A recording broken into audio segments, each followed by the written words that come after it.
I am really glad to be here. You may not want me after I get through with this, but because I am going to be controversial, very controversial. I love Canada, and I have always found the Canadians to be in the forefront of so many things. And last year I was profoundly disappointed in the award that was given to by the Canadian Landscape Architecture Association to a project in Toronto. I was really disappointed because all of a sudden I realized that what's going on in America with some of the leading designers in America is being transferred to and copied by people here. And to get an award for a project that has nothing to do with people is not what should be done. So I'm going to get into that. The second reason I'm here is that my wonderful son and daughter-in-law are both landscape architects. And I am committed personally to find a way to change the profession so that it becomes much more broad-based and more about community and place and people. It's not easy, especially in one project. We're working at Harvard University, and we're creating a great square at Harvard University, and next week we'll be working on Harvard Square, which is different. And the designer, who's a professor at the Harvard GSD, had already done the design for a place that we had to figure out what uses would go on it. And he never changed the design. And we were in a 6-hour meeting trying to do something called lighter, quicker, cheaper, where we could activate the place within 6 weeks, which we did. And it became alive. But he still had his design. And halfway through the meeting, he was there. He had one comment. I've been thinking about trees. I've been thinking about bamboo trees. And that was it. And he'd already placed everything. He'd done his design, totally irrespective of what anything people would do.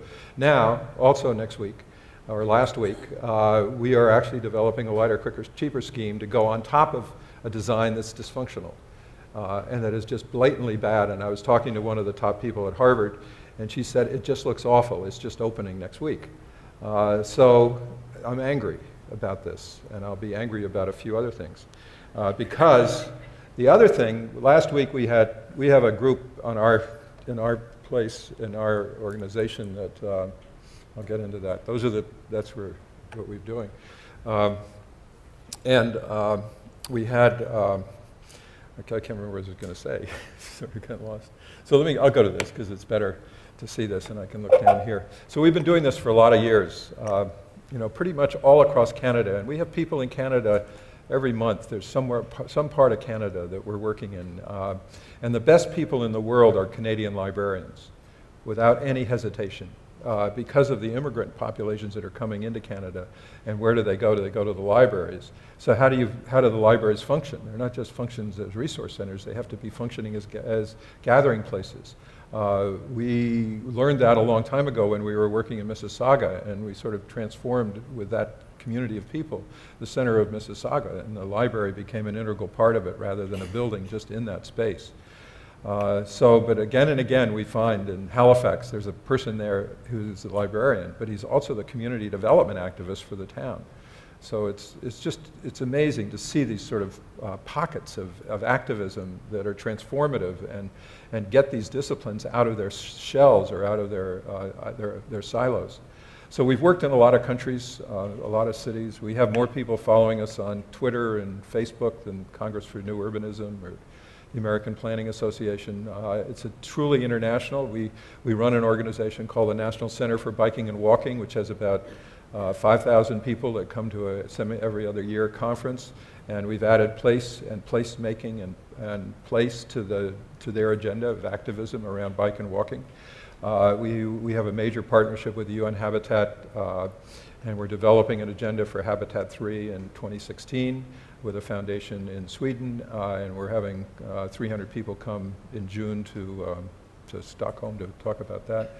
CIRD, ridiculous, but it's Citizens Institute for Rural Design, which we run for federal agencies in the United States. And then the Placemaking Leadership Council, we have 500 people that signed up. For the criteria is that they have to be zealous nuts. There are some zealous nuts in this room. And they chose themselves, and we had 300 people last week in Detroit. come to the first inaugural meeting of that, and I'll go into some of that. So here it is.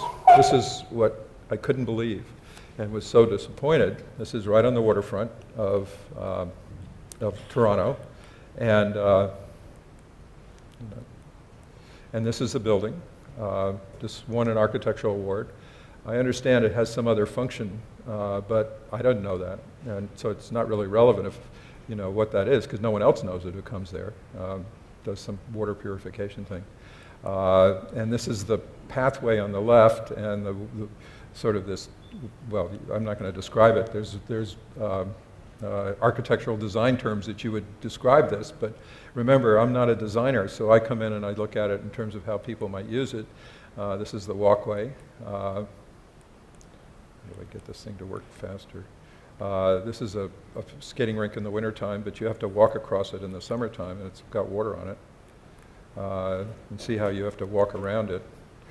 And then there's the sole person using it, but that's behind whatever those grasses are. I don't want to talk about that much more. Any place that just defines itself by grasses there's something sick about that. And then here's the playground, and you notice that those black little gravel things, and then there's white, and then black, and white, and red, and then of course everything has to be spread out. So there's this family that came, and there's a swing, and then a swing, but they have to be, 100 yards apart to be able to swing. It just is sick, and the little kid actually was having fun putting the black gravel on the white, but then they have to stop because that was not supposed to be, obviously. And we were working in a big park in Toronto and creating the program for it, and then eventually the design. But the best place in Toronto is Dufferin Grove Park. And everything that's going on in Dufferin Grove Park is against the policies of the Parks Department in Toronto. And why? Because it's not set up around the guidelines and the standards that are defined by the professionals who work at the Parks Department. This is the best public space in Toronto. And it has a bread oven. Many of you probably know about this. And this is the daughter of the woman who's the advocate for it, who decided she didn't want to be bored because she couldn't go into the park because there were all these undesirable activities in it. So she went in and did some things, got a bread oven, and now everyone is cooking bread and doing other things in that park. They created this structure here, and there's an event that they have. It's just a wonderful play. It was fabulous. And here's guess how many people love this place. And you can just tell that the whole place is alive. But none of it is done under the strong design discipline of landscape architecture. So I show these because somewhere there has to be a convergence of the idea of how people like to live their lives and where they go and where they have fun and design. And that's really hard. And I'm going to go through a whole bunch of things about that. There. So this was wonderful. This is a piece of art in Paris. Maybe some of you have been there. But these people came in, and she had to set this camera up and get into the picture. And then someone else came along and helped them do it. And when you get a place like that, and this is an amazing place. Just look at that. And the kinds of things that could go on, the spontaneity, people connecting. It's one of those wonderful places you could go and sit and watch, and everything unfolds right in front of you.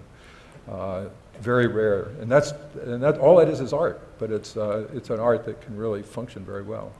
So zealous nuts. The best people in the world are zealous nuts, without any hesitation. And those people, these are who they are. They're zealous nuts are visionaries with a poorly developed sense of fear and no concept of the odds against them. They make the impossible happen. So Tanya Abramovitz is here. She's a city manager in Côte Saint-Lô, and she has been able to merge all of the siloed disciplines around the idea place. It's one of those marvelous examples around the world, and there are not many of them. It's very, very hard to get people out of their silos, and we say that each discipline has become its own audience. and how each discipline defines itself around its own objectives, its own ideologies, and all these things, and then they push them on to the communities that they're supposed to be serving. So have I hit a good chord or a bad chord? How do people understand what I'm saying? Is this something that resonates with you? Is this yes, okay, there's one person, we got one, okay, good. So I'll keep going. So I worked with Holly White, who's an amazing man. Never had lunch with him because we were always out studying street life on the streets. And he said, I end in praise of small spaces. The multiplier effect is tremendous. It's not just the number of people using them, but the larger number who pass by and enjoy them vicariously, or even the larger number who feel better about a city center for knowledge of them. For cities, such places are priceless, whatever the cost. And they're built of a set of basics, and they're right in front of our noses if we will look. So wandering around the city yesterday with Marie Claude, who heads up this association, who's a marvelous, unbelievably terrific person, we got a pretty good sense of the whole city. And there's a lot to be done in Montreal. I would say that I have to say I'm a little disappointed. I've been here 5 times, but as I wander around the world and come back to cities, and I see the weaknesses of the cities that I may not have looked at as carefully before as I did yesterday. So a lot of this is going to be directed at Montreal. So benches are artifacts, the purpose of which is to punctuate architectural photograph. They're not so good for sitting. This is Holly White. This is what he said. Those benches on the top are in front of an iconic library where you can hardly tell are any books. It's just a piece of art. And the benches are hard, firm. You don't sit on them long. The place on the bottom is in our neighborhood in Brooklyn. It's a marvelous, very social, very comfortable place. You can't go by there without talking to people. It's priceless, and it's one of many stores in our neighborhood that are very good for us. And you can take a bench that's 4 feet long or a bench that's 9 feet, and the 4-foot one might get 1 person sitting. Very hard to get 2 more. And the 9-foot bench, you can get a lot of people sitting. This is the best bench we've ever seen. I can never remember how many people are on the bottom there, because it's just higher than the number I can count.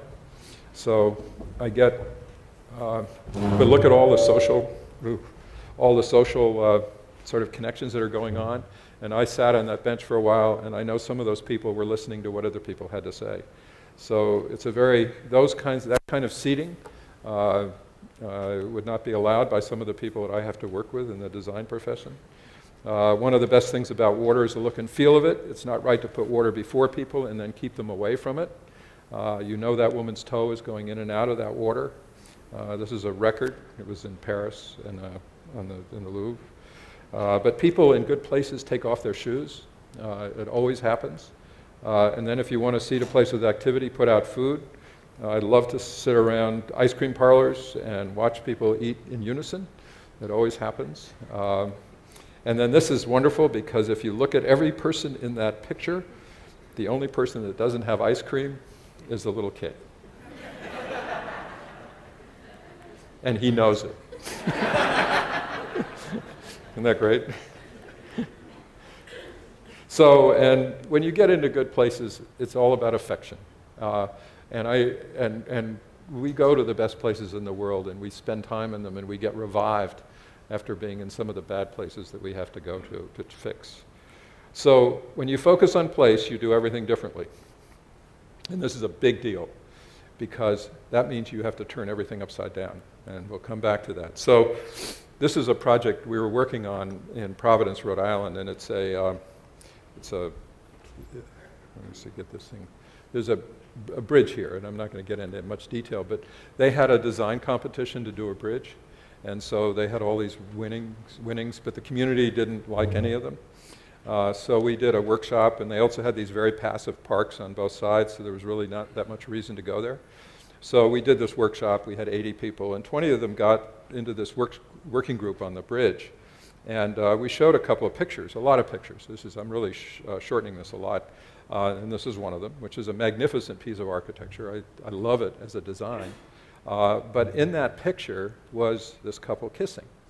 And so when people went out to the site and they did a placemaking exercise and they came back in the group of 20, none of them were designers. So they're all sort of normal human beings who have feelings about what they want to do in a place. I'm sorry to make you laugh, but it is true. So the first thing they came up with is we need kissing places, you see? So, and a beer garden, and we need vendors, and we need fishing, and we need floating boat docks, and picnic tables, and border fire boathouse, and things like that. So they were talking about what they'd like to do in the place. The designers, all they thought about was a design statement that would be made. So guess what? We came up with a little program, kissing places and things to do, and beer gardens and stuff like that. So instead of just a piece of thing to look at, it can become a destination. Simple. That's what placemaking is. It's not very complicated. And so just think of that bridge with kissing places and a beer garden, maybe two, and all of a sudden that bridge takes on an iconic image, but it also takes on a destination. And that can happen. So placemaking is a dynamic human function, an act of liberation, of staking claim, of beautification, and true human empowerment. It's a big deal for people in communities. It's a sacred community process. It's natural, organic process. It localizes. It is economic development. The whole state of Michigan came out with a program called Placemaking and Economic Development about partnering with communities. It's a paradigm shift for that government, place governance we do a lot of. And so it's scaled to each community. It creates social and place capital and healthy and sustainability. And then the question, is it design? And that's something we all need to ask. What is design? And I have thoughts on that. So these are 11 principles that we've come up with. We wrote a book called How to Turn a Place Around. The community is the expert. You're creating a place, not just a design. You can't do it alone. And they always say it can't be done. We have a baseball player, Yogi Berra, and this has been our mantra or motto, is if they say it can't be done, it doesn't always work out that way. So that's what we've always been up against, because we're always up against those silos, those disciplines that define outcomes through their own selves, the traffic engineers, landscape architects. Last Sunday I had to debate Tom Main about architecture in place. That was not a pleasant discussion at all. So why don't we have better public spaces? Fear, crime, isolation. A lot of that is driven by the way we've designed our communities. The narrow development goals, project-driven versus place-driven, governmental structure. Tanya is changing all the government to be place-focused in Côte Saint-Luc. The siloed disciplines in design versus place. And you see what I'm getting at is if we could release the disciplines to become place-focused, all these disciplines will gain so much more authority and much more impact by working with communities to create that sense of place. It's a powerful shift, big paradigm shift. And we're seeing it happen in different communities. And I'm going to show them to you, show you where it is. So communities today are defined by isolated institutions and parking lots and roads that bring them. And how do we change so that we create those gathering places and everything becomes integrated? And I'll show you some of that. So big government, siloed, solution, politically driven, metrics by programs, to a new form of government, which is value measured in community capacity and competency at a holistic level. And Tanya, this is what you're moving towards. And the more you get to that, the more pleasure you have in running government, but the better outcomes you have. So we have to turn everything upside down to get it right side up, to get from inadequate to extraordinary, okay? Now, inadequate is where I am. Almost everything I see is inadequate because of what we're seeing is what extraordinary is, okay? So we're now pushing this big idea of transformation that creates extraordinary outcomes and extraordinary cities. So I'm going to show you one that we worked on in Perth, and I'm going to show you another example of the same size cultural center in Lincoln Center in New York. So Lincoln Center is a very magnificent, complex, beautiful architecture. So you might like some parts of it, and others, I like parts of it a lot. There's this beautiful fountain, but try to touch the water. This restaurant, if you can afford $50 for lunch, fine, have fun. And the grass is kind of interesting. But after that, what are the activities and uses that you might do there? They have a bosque of trees with seating under it. A bosque of trees with seating under it, okay, great. And then once a year, twice a year, they have a fashion show, which actually brings real life to it. And it's actually kind of fun to be there on those days. And they have a nice fountain. So that's a pretty, and it's getting enormous praise, got all these design awards, but we wouldn't have given an award as a place. Maybe we'd agree with the design awards, but why not do something about place?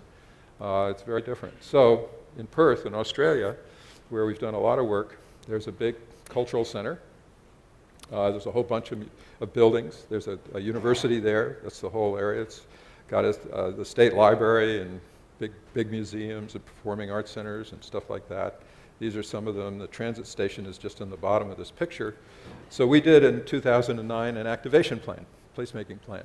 Lighter, quicker, cheaper placemaking plan. And so this is before, and here's after. Before,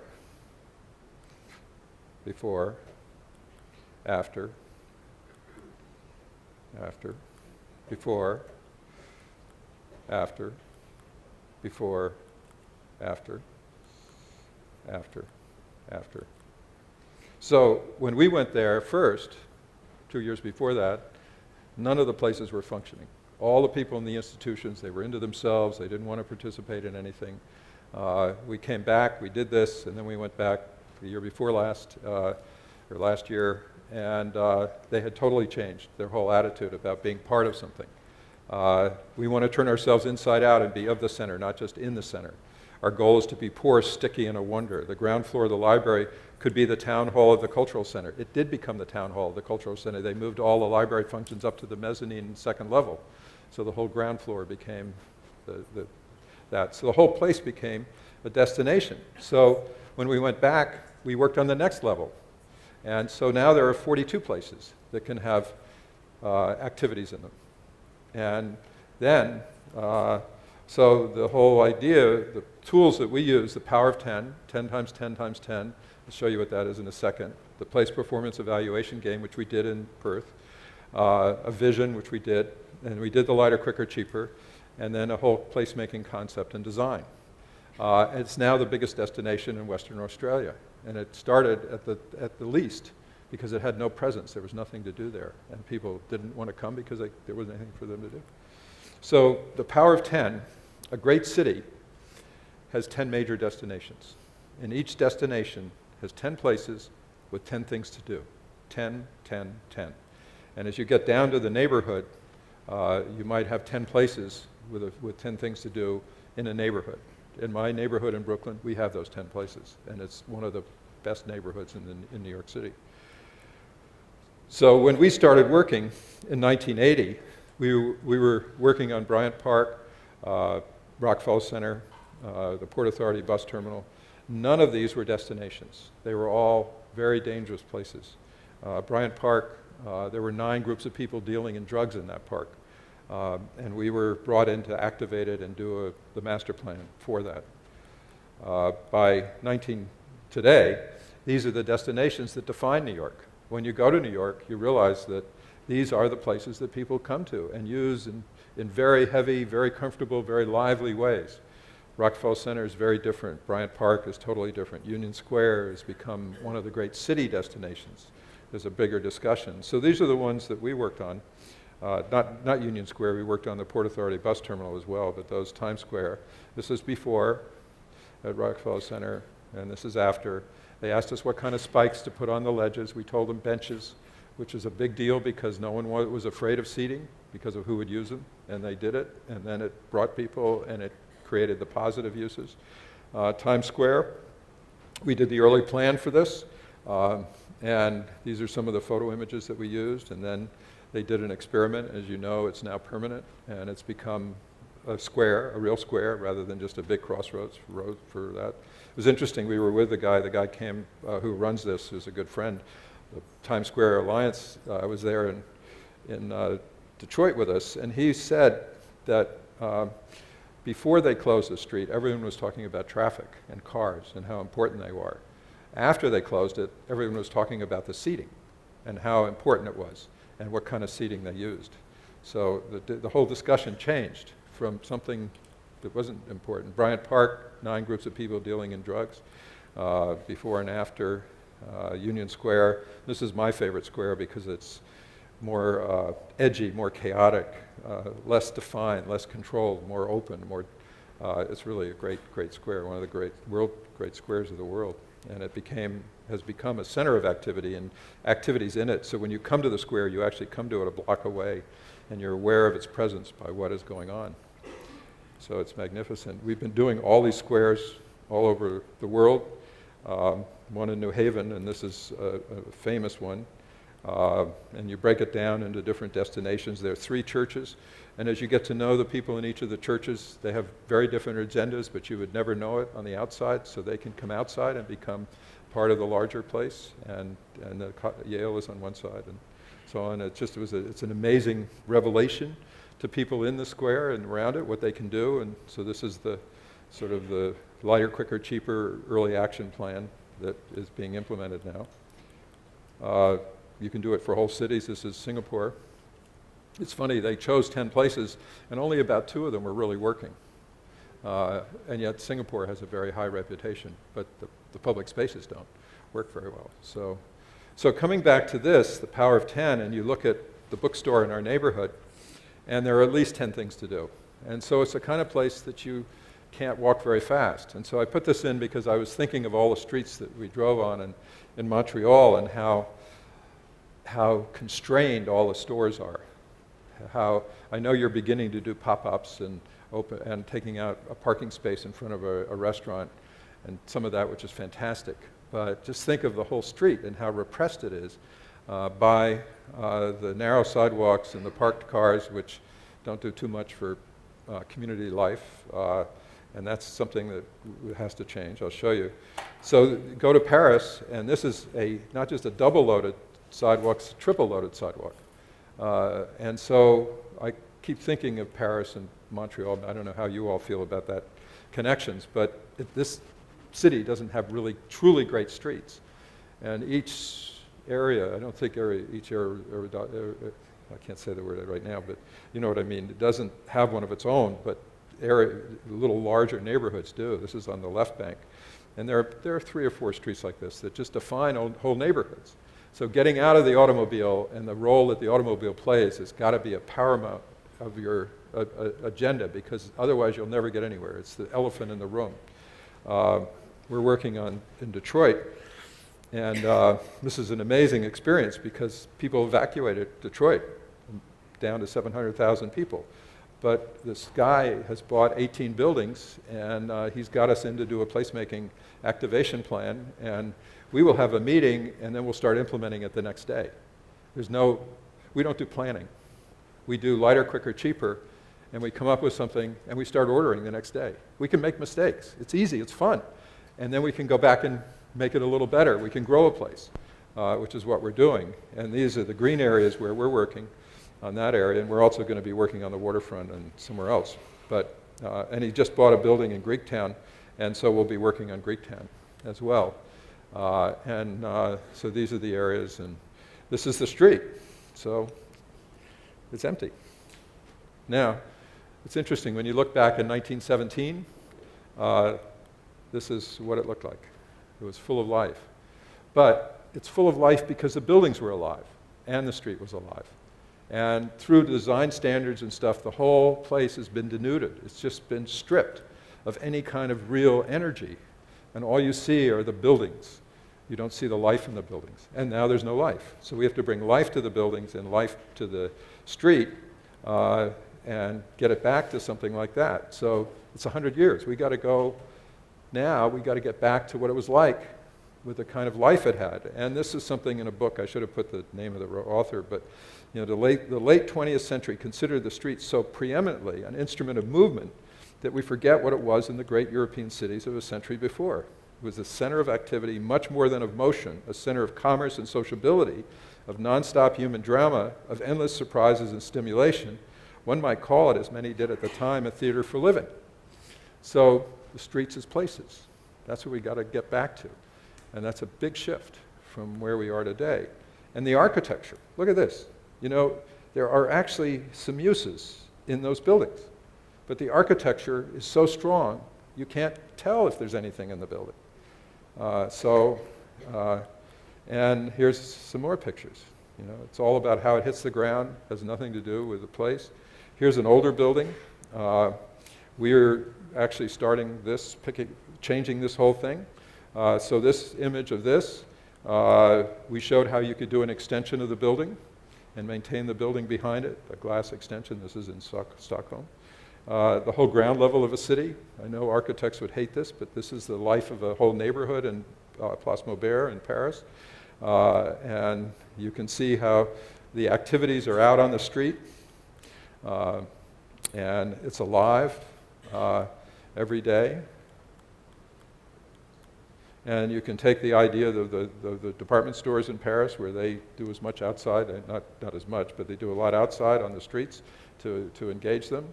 And so this is the plan that we have, which we're implementing right now. We released it 3 weeks ago, and we're implementing it now. We're not going through anything with extensions to the building, cafes on the corner, and today and next week we're buying stuff right away and putting it out to get it to happen. And we have to do the waterfront as well down there.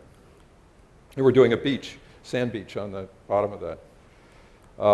So the whole idea of streets as places, this is part of this agenda. We have to turn those streets into places that people want to be on, not just cars, people. So you can take out streets and create sort of a larger destination by taking, that's what we're doing, and we're taking those streets out in Detroit to create something there and get back to what we showed you before and creating corners. So you can come around the corner, you extend the sidewalks. You could do this in lots of places, and you do in a few of them, a few places. But just imagine changing the whole concept of a corner to a square. So you have 4 corners, and all of them are active corners, and the streets are narrowed down so that you actually have a square at every intersection. And you can do this. This is what they do in Buenos Aires. In some neighborhoods, there might be 10 intersections that have 4 corners that are all active. And so this is the plan. And we don't go any farther than that because the next step is doing it. So we're now doing it. You know, construction drawings? Yeah, no, we'll put lighter, quicker, cheaper stuff out, get it out there. So implementation is ultralight mobile. We'll have trucks that can go around, and when we have something we need to do in a place, we'll do that. We'll have a lighter, quicker, cheaper that place. You manage. We'll do the existing building extensions, kiosks, market structures, and then long-term development we can put into a lot of residential and stuff. And so the ultralight is this. I'm going to go a little faster. And you can read that. So it's really kind of fun, a lot of fun. Here's a example of what you can do in front of a building. This happens to be the City Hall in Paris. And you can go there, and there's always some kind of public use that's absolutely fantastic. You can guarantee it almost. I always go there every time I go. I've been there 50 times. And having a volleyball court in front of the City Hall is awesome. So. And this is my favorite public space in New York. It was only there for 6 months, but it was all these containers, and it was full of businesses and music. And we had a group of friends who were the very high political leaders in Amsterdam come to New York, and they'd been all over the city, and we came there. We were just going to stop for a few minutes, and I had to leave because they wanted to stay, and they were there for 4 hours because it was so much fun.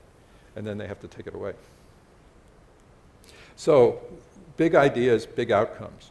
If you focus on people and products, storefronts, restaurants, food, all those things, you can transform a city. And if you do it with 1,000 small spaces on your streets will come alive. What happens to the traffic? Slow it down, eliminate it slowly, take off the parking. Comfort and amenities, being welcome and friendly is far more successful than creating more parking spaces. Triangulate, put 3 or 4 uses together. Think about streets as places, not through. Localize through markets, local businesses, talent, architecture about place, and multi-use destinations, and you get a city that thrives. And that's the future of every city. And if you don't do it, you'll just be lagging behind the rest of the cities that are moving in that direction around the world. So you need to thinking big, thinking small in a big way. 10,000 small places gives you a big impact. Okay, storefront by storefront by storefront, place by place. So I'm going to go through a few of these. Okay, transportation. This is the biggest need, the biggest opportunity. I used to say, whatever a traffic engineer says, do the opposite, and you'll be building your community. It's still true today. The men, they're always men, seem to have outcomes that are defined very narrowly about the vehicle and supporting the vehicle. It's almost like the gun lobby in the United States, which is atrocious. It's almost as powerful as that. So we're delivering outcomes that the people really don't want if you really got to the core of what their values are. So, you can go back to Paris, the city of boulevards. There's a whole history of that. There's a book out just recently, that's written by a guy that looked at this whole era of the Haussmann era. But, the picture on the left and then the one on the upper right is what it became. And now, all across Paris, they're taking the cars out and they're transitioning the streets back to whether it's transit, a little bit of car traffic and public spaces. You can go to a place like Dusseldorf where they take out, this happened a long time ago, it's a pop-up kind of thing you did, but this is a lot more attractive than the ones I saw, flowers and beauty and taking out 2 parking spaces, extending beyond the building front where the restaurant is. You can create much more dramatic, high-impact kinds of outcomes. Narrowing the streets, 9-foot lanes, getting the traffic slowed, reducing traffic, reducing parking. So you can see you can double load a street. This is one of the highest performing streets in Europe. And then this guy here. How many people have heard of Hans Monderman or the whole concept of shared space, shared streets? A few of you have, yeah. It's remarkable. It's an amazing thing. And he's a wonderful guy. We spent a couple of times with him in his last years of his life. And so he said the only way to make a busy road intersection safe is to make it feel dangerous. And he's right. He's totally right. It's actually less dangerous than what it is now. But the perception is that it's more dangerous. And that helps create. His whole purpose in transportation was to create eye contact between the pedestrian, the bicyclist, and the driver. That's his whole goal. As soon as he got the design down to where that occurred, he was successful. So what he did is he took out, this, an intersection like this does nothing for anyone. And all the things are under control. The lights, the walk signals, everything is just all controlled by, and that, the whole center of this town in Drachten, Northern Holland, was that. So he did this. Took all the stop signs out, all the lights, and just created a whole sense that you come into a place, you get alert, you make your eye contact, you negotiate, and it's becoming a place. The buildings around now have to come alive again because they were destroyed by that whole overemphasis on traffic. And so you know what's going to happen. You know that the car is going to give way to the bike, and it always does. And we were standing there, and a bus driver came up, and he opened the door because he saw Mr. Monderman. And he said to Mr. Monderman, "Thank you, Mr. Monderman. You have made my life much better by doing that." It was amazing. So these are the accident rates before and after. And so I love this. If you want vehicles to behave like they're in a village, build a village. But this is the most important thing. Essentially what it means is a transfer of power and responsibility from the state to the individual and the community. That's the paradigm shift. Okay? Big deal, really big deal. So we've got to move in that direction, and you can nibble at it. You can do it every intersection you have in Montreal or any community. You can do that by changing certain things. So this is another intersection, and the guy who runs our transportation initiative, who's been a lot in Canada, actually spends a lot of time up here, he used to run scope development and planning for the state of New Jersey. So for 20 years, he destroyed communities throughout New Jersey. So he got the message. He hired us to come in and train all his traffic engineers before he left. He now joins us. And so here he is standing in the middle of this road. This is a shared space. And along comes a truck and a bicycle and a car. And he's standing there, and no one honks their horn. He has as much right to be in that space as anyone else. So then we try this. We put him in a chair. Okay? This is a traffic engineer in the middle of the street in a chair, okay? And he lived. And in fact, nothing happened. I mean, no one honks. And there's 17,000 vehicles going through that intersection every day. So take that. Pretty interesting. Very different. Big idea. So community anchors and architecture of place. We've done a lot of work in Eastern Europe and one town in the Czech Republic. We got up very early in the morning came in. We took a tour, taking a tour around. And I looked at that building, and nothing was going on the street. And I said, God, that's a beautiful building. We went down the street, and we had breakfast, and we came back, and by then, it was full of life. And I know what the building on the left is the City Hall, and I know that the one on the right is the bank, but this turned out to be the high school. The high school was the most beautiful building in town. Now guess what? If you have your schools in your community, at the center of them, in beautiful buildings, the kids are going to be part of that community. If you isolate them out in the middle of nowhere, and you put walls around them, you'll lose them, and you'll get a lot of the diseases we have among young people today. We in Brooklyn, we live right across the street from an elementary school. It's an integral part of our neighborhood, and there's nothing more fun than watching the elementary school students coming to school, and then there's an ice cream truck that comes up in the afternoon, and they get that, and there's a whole social life all around this school, and people are coming there. It's a gathering place, and it can do a lot more. My favorite building in Vancouver is this building, and on the bottom of it is a store called Death by Chocolate. Great idea. But this is what shocks me. This is in Dusseldorf, and these three buildings are Frank Gehry buildings, okay? And this is a poster. You're coming into this neighborhood, and there's Frank Gehry poster saying, no, this is not Shanghai, it is Dusseldorf. And they're proud of these buildings. So take a little walk with me. We'll go there, and here are the buildings. Now, I didn't find the front door, okay? Now, maybe there is one there, maybe on the right. We couldn't see anyone going in and out, right? And so we went around to the back of the building, and the back of the building was actually on the waterfront. And so this is the only thing on the back of the building were these dumpsters. So we kind of knew that there was something going on in the building. But they're proud of the building, and we, you know, what's going on here? That's not architecture, that's crap. So there are people like Rem Koolhaas who says it's a shame that Jane Jacobs' work, you all know who Jane Jacobs is disconnect the study of cities from cities. She has created an era of hyper-nostalgia which gets in the way of progress. Amazing. And then Jane Jacobs was the first real brave attempt to understand how cities work. So when you get a design community like that, and Tom Main was certainly in Rem Koolhaas's camp last week, and we had a real fight between people and architecture in its aloof sense. And this is Rem Koolhaas's building in Seattle, and people, our friends in the Netherlands said he couldn't find the front door when he came to visit his building. And it is hard to find it.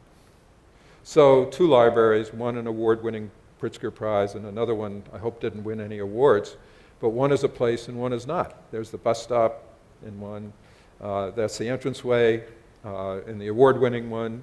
The one on the bottom, you can have a concert on it. It's a porch, front porch. You can do all kinds of things out there. This is the bosque of trees, and no one could figure out what you do in that park except rake the leaves once a year, and the one on the bottom can be the town square. So I'm going to go through this fast. It's the whole idea. You have some markets here. They're lovely markets. We were at one yesterday. It was terrific. We bought a lot more than we wanted to. And I have more stuff that I have to now take back to New York, and I have to check my bag. But anyway, I love it. So anyway, so here, the cities are increasingly defined by diverse cultures. And what is so exciting is that they can fill the life of cities through their markets, through the way they've lived their life. And we work a lot in Amsterdam, and that's what's happened with a lot of the Muslim communities. They have created these wonderful markets that integrate the life of different cultures through them. So a market is all of these things, has public goals, and wherever you go in the world, and there are markets, it's time-honored.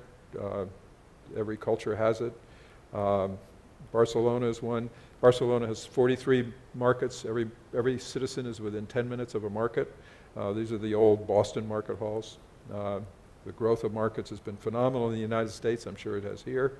So multi-use destinations. My favorite one is Granville Island, an amazing destination. I'm going to just read those. We did something we did there. The magic is in the mix, and I have to cut stuff out here, but we are moving beyond the simple concept of mixed use toward a technique developed that builds authentic places through establishing settings and uses that are intimately related, interconnected, and interdependent. True sustainability comes from the relationships between uses, tenants, and organizations within the space. And don't lead with design. The design of multi-use destinations should be to create a setting for the uses that emphasize the products and the authentic aspects of that place. And then find creative funding to keep rents low and attract a range of tenants. So those are three of the principles that came out of some meetings that we've had at Granville Island. So Granville Island is all of these things. 10 million people a year visit it. It's authentic. It has all of these respect for all of these things. It's art, culture, it's everything you can imagine. They have a concrete factory, and they advertise for that. They took these buildings and just reclad them. Here's the market hall. These are major cultural destinations. Almost every vendor in it has its own kind of culture. This is the best blueberry pie in North America, and those people don't have to eat it. They can ingest it through just looking at it. You've got this. There's this. These are going all over Vancouver, advertising Granville Island. It's fantastic. This is an artist alley. And we were there one day, and this couple were getting married, and we walk around the corner, and it looks like the same woman is about to have a baby. I mean, the same hairdo and everything. I promise you, it was about 200 feet apart. So there's Kathy. And so that's a busking place. It's one of those, everyone gets engaged in it. You walk on the streets, there's no sidewalks. Every part of this is absolutely a pleasure. This is one of the great destinations within it, with a restaurant around it. Everything is multi-use. It's getting back to looking like Dufferin Grove in a way. And so those are the places that people go to, are attracted to, and own. The busiest time in Granville Island is in the wintertime, when you don't get the tourists, and people are, the tourists graze locals by. And so we did a placemaking exercise there to get more activity into that place. Another one is Balboa Park, which is a great park. It's got the Mexican Hispanic community at one end and the sort of highbrow, high culture people at the other, and they go back and forth, so there's all this sort of wonderful mixing of two cultures. The 45% of the uses there is Hispanic, and smaller amounts of Caucasian. It's a wonderful place. There's all these amazing things. There's 7,000 volunteers. They will do a dog park, and they'll do research on the best dog parks and come up with something extraordinary. The art. This is something, and I love this. The wedding's all in one day.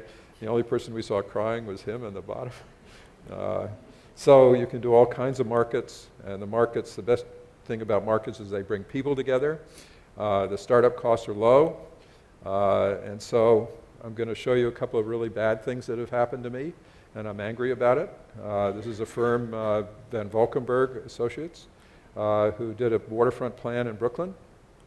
And this is their vision of the waterfront, is a perched wetland on the end of a pier at the end of a major thoroughfare, Atlantic Avenue, that would bring all these people down to a destination if there was a reason to go. So the community was up in arms, and we put, working with 120 people in the community, this is his vision of what would happen at the end of that pier. No one liked this vision. And this is what he planned in 2007, and this is what is being built. And the community is still extremely angry about this. The city never paid any attention to anyone. The designer he gave my son, who was at a meeting, he gave my son fingers like that when he was brought up. Very arrogant, unpleasant person. We did a placemaking exercise. We broke it down into different destinations. And so this is a multi-use destination with all kinds of activities going on. The program was defined by the community. We didn't use the word park. We just used the word multi-use with and it has obviously a lot of park activities in the end. And this would have drawn hundreds and hundreds of thousands of people. But some of the people along the waterfront didn't want anything to happen on the waterfront. They want it to be their own, no noise, no people. And that's the design philosophy of this guy was that. His skill sets, that's about the limit of his skill set, is to put marshes and mounds and stuff like that. And so that's what's come out. And people are very angry about this. And this is his idea of a restaurant. If you could design a worst restaurant, I don't know where you go in and out. Anyway. And these are the storefronts because he uses his grasses to block the storefronts, and then the storefronts can't rent. So, there's all these things that are going on and so on. Now, here's another one that is really disturbing. We worked with the community on this plan, and there were 600 people. We had multiple groups, and came up with a vision of zocolos and squares, a whole series of squares, and lots of intricate little places to work. And this is 2,500 people, 80 meetings, shared over 1,000 ideas. Firm comes in, starts to look at it, and then they start to put their own brand on it. The difference is humongous. Look at the sort of alleys of trees, and this is the second plan. So it's one of these twos. And it's all about these, I don't know what the terms are. I forget what landscape architects call them, but you know what they are. Berms and, I don't know, swales and things like that. So in closing, the qualities of great destinations, we need to rethink the whole idea of traffic, transit, and the pedestrian, about edge uses, water uses, attractions and destinations, identity and image, flexibility, amenities and management, seasonal strategies, diverse funding sources, and it needs to reach out like an octopus. The benefits of places, of these good places, are phenomenal. I'm not going to dwell on this, but just read the titles. Supports a local economy, defines community identity, fosters more meaningful and frequent interaction, draws a more diverse population, promotes public health and comfort, and creates improved accessibility. So we have to turn everything upside down to get from inadequate to extraordinary and get things right side up. And great places, good places breed healthy activity. People attract people, When you focus on place, you do everything differently. It takes many disciplines and skills to create a place. This is the real challenge, is to meld the disciplines into a set of focus around place and not let any discipline define its own identity in that place, but to be part and contribute to that place. It's a big deal. Most of the schools we deal with don't train people that way. We're working with Pratt Institute, and we're creating a new kind of school with them, which then takes all these disciplines, and it's more like our office. We have 30 people and probably 15 different disciplines that are all working to create place. No one of them leads any of the others. So it takes a community to create a place. Amenities that make a place comfortable are critical. You can't know what you're going to end up with. That's why we say lighter, quicker, cheaper. We can grow places. We can create amazing destinations working with communities around placemaking. Each place has its own identity, and you can't have anything less than excellence. This is the tragic thing and why I'm so upset about some of the people in your discipline that take their own brand and impose their brand on a community. It's tragic because what the people lose. The people in the community are the people that lose the most. And that's just not acceptable. So, and you have to have zealous nuts, because the only way to get around this, I promise you, are zealous nuts, because they think beyond themselves. They think, and landscape architects can be zealous, passionate nuts. Everything we do is about community organizing, about making change, supporting a community's vision and a sense of place, and helping them to get it. And when we come up against a discipline, it's really hard to have respect for that discipline. So it has to be a campaign. You have to have that vision, you communicate it, you look for the impediments, you organize a strong team, you attack complacency, produce those short-term wins, take on bigger challenges, and connect change to the culture of the community.